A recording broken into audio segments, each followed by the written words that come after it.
Apple needs to make a few changes to their product life cycle, and that's the subject of today's Idea of the Day.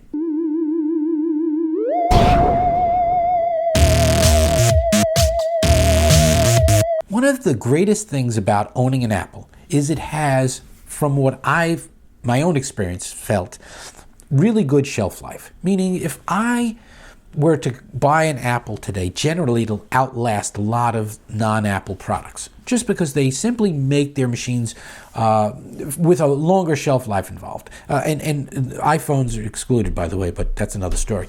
But let's say a Mac. I still have a 2011 MacBook Pro that still holds its own. It's now 6 years old, and it outperforms just about any off-the-shelf PC that I might buy in Best Buy today. So it's going on 6 years, and believe me, it's still got a lot of life in it. It's got 16 gigabytes of memory, an i7 processor. It's a 17-inch, which they don't even make anymore. It's got a fast CPU. It's got a GPU. It's really well made, and it's solid. It runs like a tank. But what they often leave out in their product lifespan is the fact that some people are buying their products at the tail end of the product life cycle. And what do I mean by tail end? Well, if you're familiar with the Mac Marketplace, one of the most popular websites for people looking to buy a Mac is a site called Mac Rumors. It's an odd name, but it's called Mac Rumors because they do post little blog entries about what they think Apple might do next. So some people go there are let's say, investors. Other people are just Mac guys that want to see what's going on in the industry. Well, they have a very famous section called the Mac Rumors Buyer's Guide. If you've never seen it, look for it. I may even put a link in the description. And what they do there is they show you each Apple product and how long it's been since it's been updated, and how long the previous version was, and what their averages are. And for some of their products, the lifespan is really towards the end. And that's where today's discussion goes. So they need to update their computers at least once a year. Now, I'm not saying they have to do a total redesign every year, but there's certain things they should just do every year. Like if Intel comes out with a new series of CPUs, more often than not, they're also backward compatible with the same pin structure and so forth, but they just have fundamentally different functionality.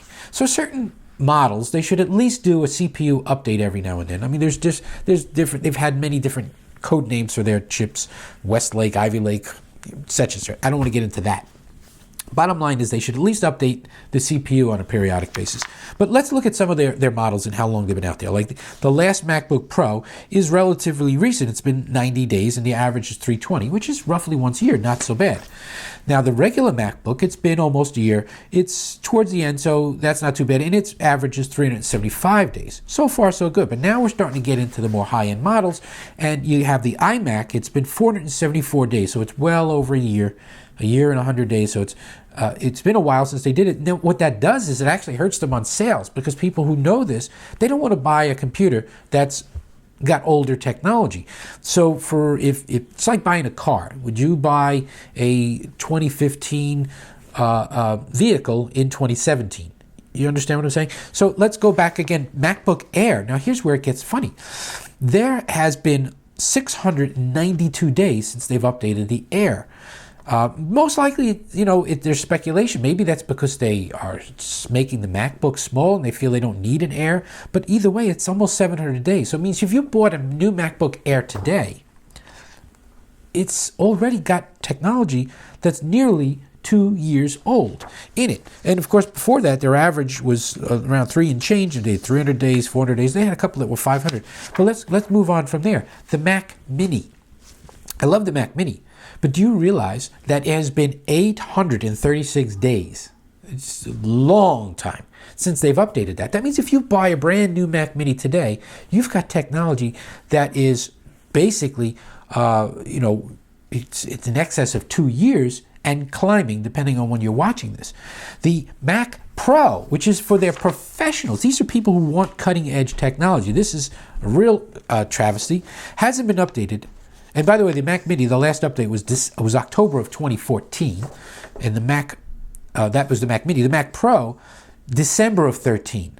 December of 2013. This is, as I'm recording this, we're in January of 17. That is 1,137 days. And by the way, prior to that particular model, they had waited almost as long since the prior update. And that update was, let's say, I don't know, 500 or 600 days. And it was still basically just minor modifications. But at least they did some minor modifications. So the point of today's message is for Apple, and of course they're not going to watch this, but maybe if people make a little bit of a noise and they get some buzz, Apple needs to update their Mac line. And all their products, for that matter. I mean, they've had an iPod Touch, for example, that's probably 1,000 days.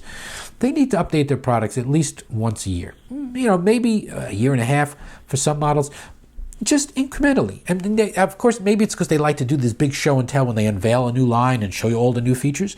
But if nothing else, update the CPU on a regular basis, and you don't even need to throw an event. No one needs a party to say maybe we tweaked the Bluetooth to go to 4.0 or instead of 3.0. Do that. But when an all new model comes out, have your big party and everybody will get involved. But at least once a year, update things like the CPU and the memory speed and so forth, so that you kind of have a feeling that you're driving the newest model. And that's today's idea of the day. All right, so that's today's idea of the day. I hope you liked it. If you visit ideaoftheday.com, you'll see a new one every day. Every day. Yeah, some of them don't suck. And don't forget to subscribe. And you can see them here every day. Brand new one. And some of my videos don't suck either.